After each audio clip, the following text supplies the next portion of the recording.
Mooch's track is on the B side, by the way. Yeah. Hey, what a journey for this guy. Raheem Mostert, undrafted out of Purdue, released by a half dozen teams before landing in San Francisco. The guy has never started an NFL game. Still, he leads the Niners in rushing yards and touchdowns. Then he had over 204 touchdowns in a playoff game. Arguably the best rushing job ever in a playoff game. And right now, Michael Irvin's laughing it up with him. Let's listen in. What's up, man? He was truly the reason why I wanted to go to the U, man. A receiver. I came out as a receiver, man, and I wanted to go to the U so bad. They offered me so late, though.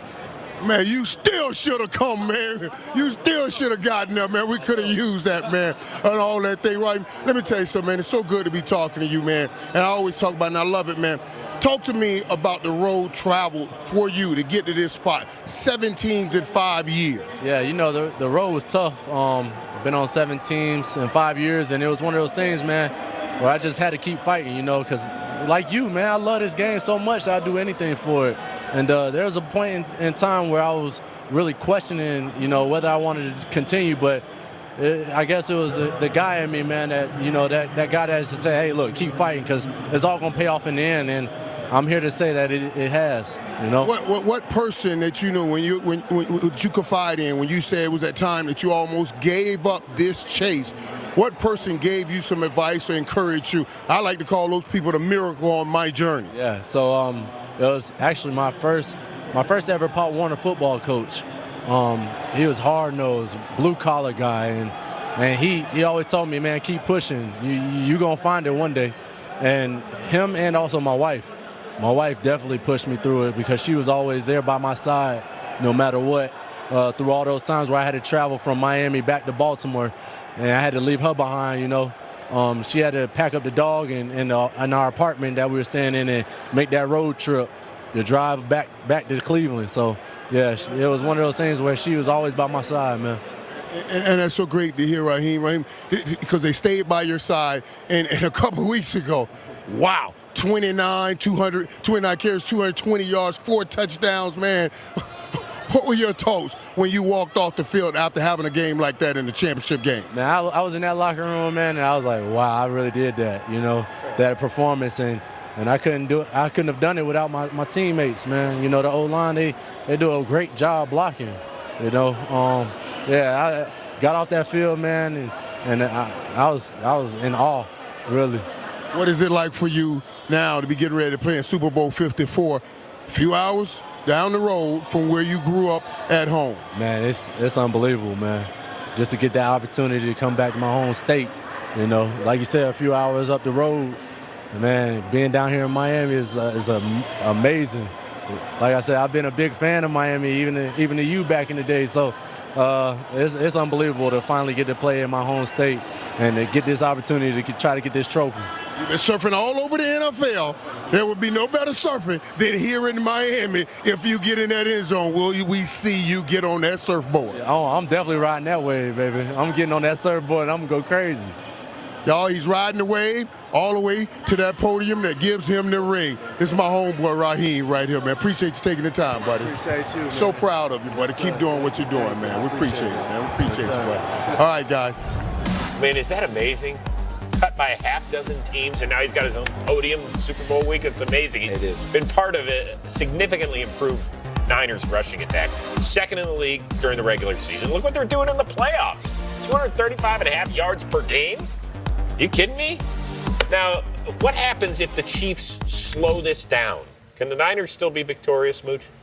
They might slow him down because the Chiefs slowed down Derrick Henry, and he was knocking it out of the park too. Almost 200 yards a game rushing, 3 in a row going into the last one. I remember that. They held him to 85 yards rushing, 3.7. So they did a good job of tackling, loading up the box.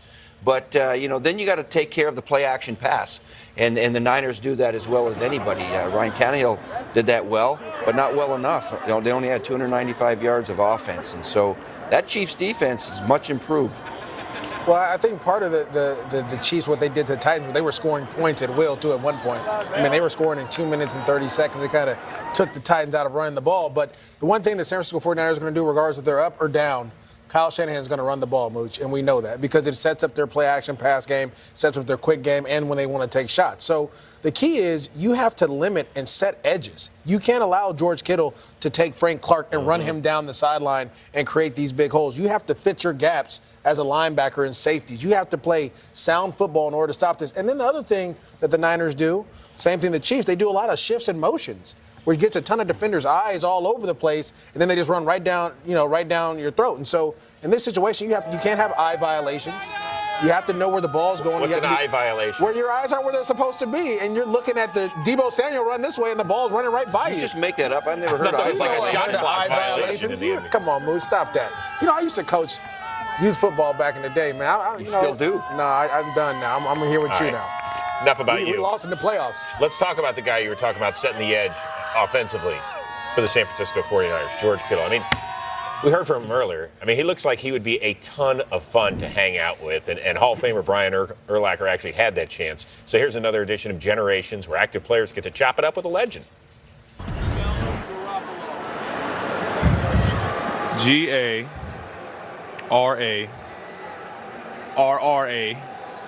No. He's giving me looks. I love organic stuff.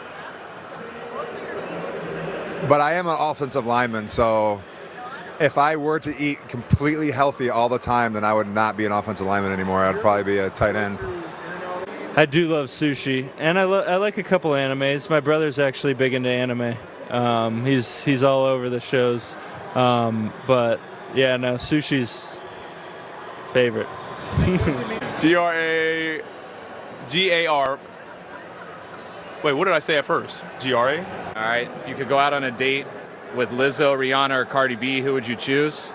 Lizzo, definitely. Yeah. All the way. My kids love her music the most, so that's the one we listen to in the car the most, so it'd have to be her. They'd be impressed. He is the worst texter of all time. I'm telling you, he leaves me on red all the time. I'll be like, hey, Jimmy, I got a question. Maybe on this play, should I run my route like this? No response. Jimmy, you want to go to a movie? No response. And then the next day, he's like, yeah, I got your text. I just hit respond. Thanks, Jim. That's awesome. So, yeah, he's a bad texter. G-A-R-A-P-O-L-P-P-O-L-O. I don't know. Forget it. Fred, we're with you, man. We get it. Can you spell it? Jimmy Don't G. look. That's all I know. Jimmy GQ. You can't do that? Do you want to try? I can if you want me to. Sure, go for it. G-A-R-O-P-O-L-L-O. Oh, gosh. 2 P's. 2 P's? Oh. Yeah. You were really with it. I mean, listen, man, I'm not going to lie. I was runner-up. And Baldy's over there. He's like, us Duke guys could spell it. We knew it was 2 P's. Yeah, always double consonant this stuff. That's enough. Like Mariucci, all right. 2 C's. So the Niners have wrapped their first media session of the week, and George Kittle had a blast, huh? He's got to meet The Rock tonight. He's been doing Twitter exchanges with him and actually got to shake hands with him, bro hug, all sorts of stuff. All right, your final thoughts on the evening, Steve Mariucci. I thought the Niners were a ton of fun. I thought Kyle Shanahan kind of set the tone with George Kittle. These two guys, right? It's a great football team. We know that, but I want to let people know that are watching. These are great guys. I'm involved with a football camp for Down syndrome kids. You know who shows up and coaches that? Kittle, Staley, Kyle Shanahan, Mullins, Fred Warner, all these guys. They are great players on the field. Cool. They are great human beings off the field. And again, I thought, no one kind of went out of the box, but you saw their personality, and that was the most important thing to see. You get this opportunity to kind of show the world who you are. We saw guys dancing, having a good time. You saw Kittle talking about Jimmy G's face or chin line. They're a great group of guys, and I think Emmanuel Sanders and Richard Sherman said it best. They're a tight-knit group. And that's why they are where they are right now. They love each other. No one said anything bad about each other. They don't care if you have to block as a receiver or if you have to block as a tight end. You're going to do whatever it takes to win. So now what, guys? Got a day off on Tuesday? Chill? I ain't never been here before, Chris. Get down to business what you're doing. After that? Oh, we're going to fly to Miami now and get ready for this. Hey, don't be telling everybody my personal business. Okay, he's gonna get one of those big beds and fly at night, and I'm going to be doing some Miami Vice with Mike. I was talking more along the lines of what are the teams going to do? But Mooch, whatever, if you want to tell us. They're off tomorrow. Okay, they've already put the game plan in. So both teams have practiced. Fine-tuning it. They're going to fine-tune it, have some fun. They're going to a lot of media obligations. Hey, but this is huge for them. No syrup for you. No more syrup, okay? If Kittle pancake blocks somebody, there's going to be syrup flying. No more syrup. All right, you did it. Sound like my wife. You hurt my stomach still hurts from watching that. I'm just saying. He's got the iron stomach over there. He's the only guy that can out-eat me here in the green room. Guys, we had a ton of fun talking about the personalities being on center stage. Travis Kelce was lighting it up. George Kittle, 2 all-pro tight ends. They loved it. Mascots were having fun. The female Andy Reid, the real Andy Reid, he was pretty good as well. Hope you enjoyed